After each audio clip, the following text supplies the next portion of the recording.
Mabuhay!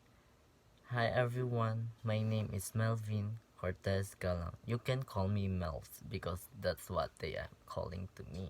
And I am 19 years old and currently studying at the Benguet State University wherein I take Bachelor of Science in Tourism Management, major in agri-tourism, and I live at the city of Baguio here in the Comdas subdivision.